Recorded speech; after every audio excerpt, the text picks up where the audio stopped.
Know that things are always working out for me, regardless of how it appears. They're working out for me. I might not know exactly what the interim experience is going to be, but I do know we're speaking for you from your balanced, connected, tuned in place. I do know that it's for me. That's the piece that once you get it in place, life is going to be really good for you on a steady, moment-to-moment, ongoing basis. Once you really get it, that it's for you, that everything is for you. You sort of got tripped up, if you're like most humans, thinking that maybe some things are not for you because you're taking score too soon. You're looking at every situation as it touches you instead of stepping back to the big picture. But when you step back to the big picture, even when you're standing in the middle of the now picture, so that you're getting the frequency, the general frequency of well-being out there, steady and sure all the time, then in every situation, the best that that situation has to yield, and oh, you have no idea what the best that this situation has to yield until you start letting it yield. Once you start perceiving through the eyes of Source, once you start accepting the well-being that is you, once you feel the blessedness that is you, and you allow that to be the dominant vibration so that you know, hey, this is for me. This is for me right now. This situation that is unfolding, these words are for me. This message is for me. This situation is for me. It's for me to enhance my experience now, not just to make it better later. Oh, it's getting better later. But not just for that, for now, for right now, for right now, right now. We want you to accept and then come to know, not just guess, not just hope, not just sort of kind of believe it sometimes.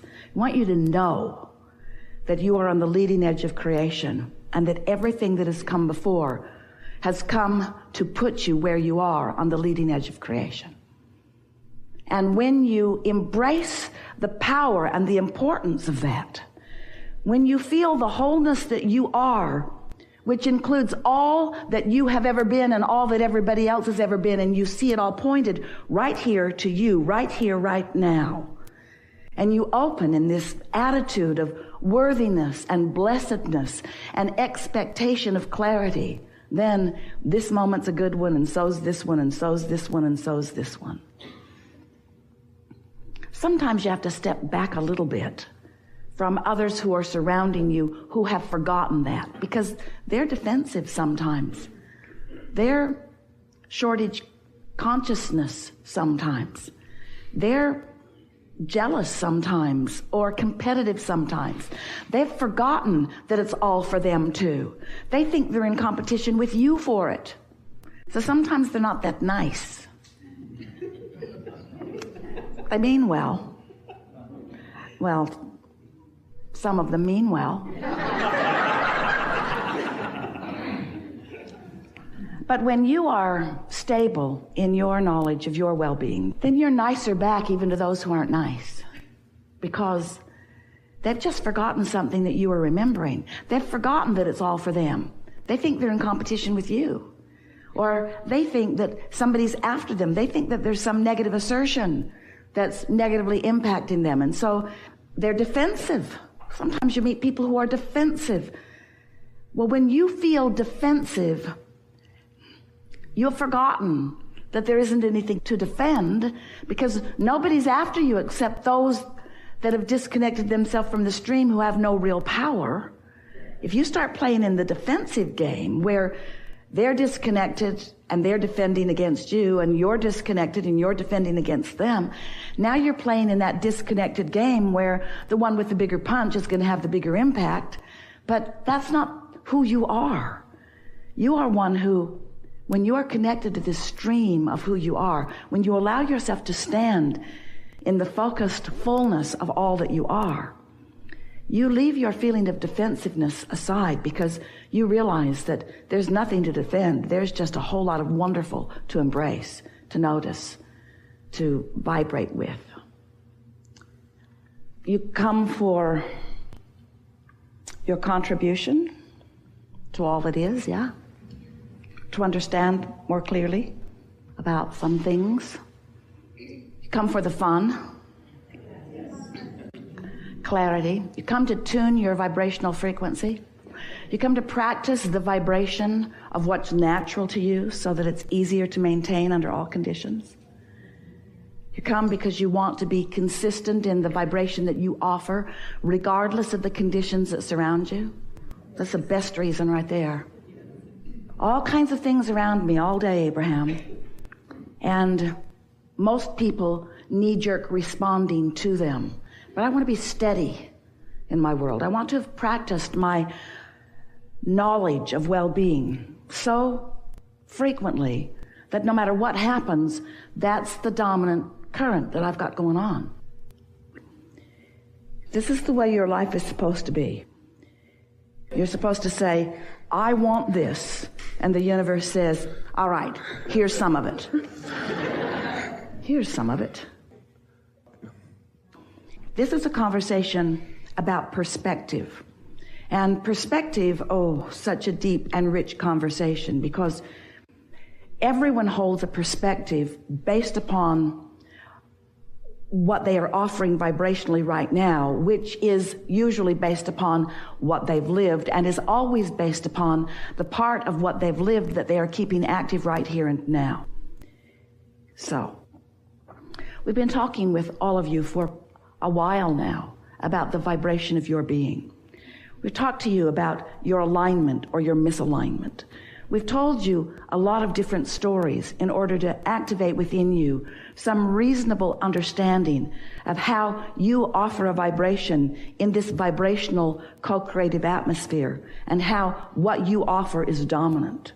We explained to you that law of attraction is responding to the vibration of your being, and that because law of attraction so consistent and always responding to your vibration when you are emitting it, this law of attraction causes a momentum of your frequency.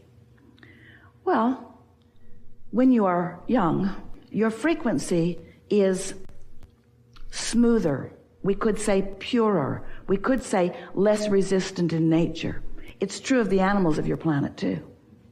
When you offer your vibration based upon whatever it is you are focused upon, law of attraction responds to your vibration. You come as source energy, so you are an extension of a vibration.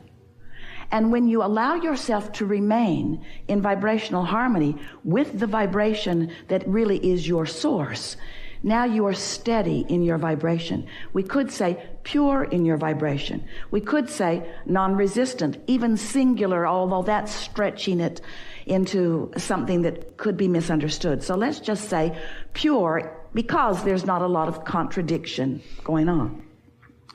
As you spend more time in your physical body, you become a participant with others, and it begins to occur to you that others are holding you as their object of attention. Others are asking things of you. And the longer you are here, and it usually happens pretty quickly after you get here, you lose that purity, you lose that clarity, you lose that constant, steady connection to source. You knew you would because of your attention to other things. And just like you are learning to walk and you are learning to talk, you're also learning to manage your vibration. So what is it about a vibration that requires management? Well, whatever you give your attention to causes you to offer a vibration. And that vibration may or may not be in keeping with the steady vibration of your source. If you are loving someone in the moment, you're in steady vibrational accord with your source. But if you are finding fault with them, or you feeling lack about them, or if they have found lack in you and you are reeling in the lack that they have found, now you've got discord going on. So we want to talk about vibrational alignment and vibrational discord, which really is all we ever talk about, but we want to talk about it in a new way, because it's time for you, if you want to, it's time for you It's time for you to steady your vibration. It's time for you to stop the wobble. And it's time for you to stop the wobble early on. Now, what's the wobble? The wobble is, this is who I am. I'm pure positive energy. I am love. I am source. I am well-being. That's who you really are. There's no wobble in that. That's how source feels about you. That's how source knows you to be. And when you're thinking thoughts like that, there's no wobble in your vibration. But if you're thinking, oh, I'm not as good as I should be, you introduce a contradictory vibration to the mix that's always there.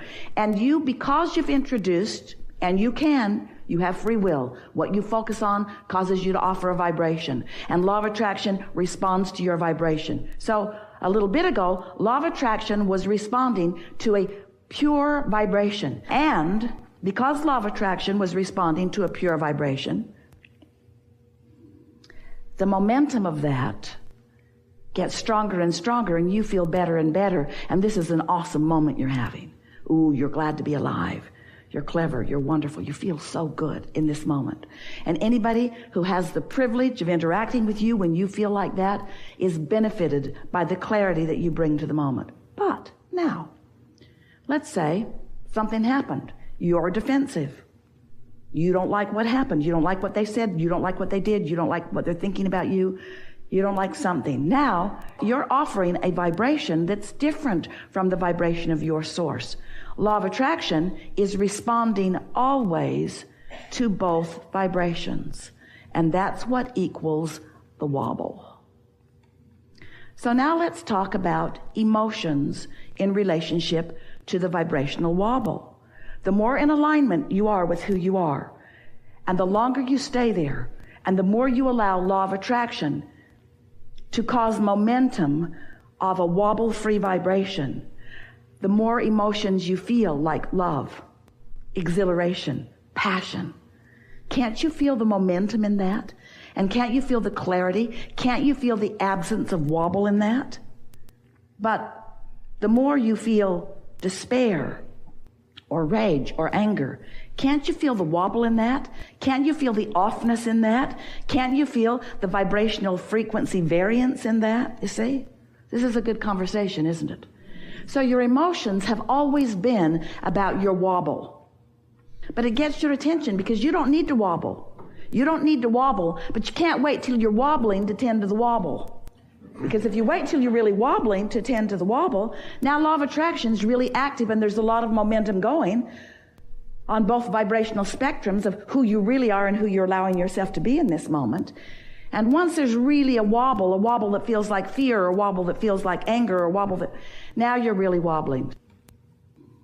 So all of you get to think the thoughts that you get to think. If we were standing in your physical shoes, we would be testing for ourselves personally the wobble factor in every thought we think. We would appreciate someone and feel what the wobble factor feels like. We would condemn someone and feel what the wobble factor feels like. We would show ourselves in very short order how the source within us feels about this or that or this or that or them or them or them or them or them or them or them or that one and that one and that one and that one. And then we would, if we were standing in your physical shoes, do our best to come into alignment with that. So, to wrap this up, we want to say that when law of attraction responds to you, and it will, it always does, and your vibration is clear and pure and resistance-free, the momentum of that wobble-free alignment is ecstasy. It's clarity, it's passion, it's who you are, it's what you want, it's what you came for. And when law of attraction applies itself, and it will, it always does, to a vibration that is wobbling, well, you know what that feels like. In other words, varying degrees of negative emotion. Really good conversation.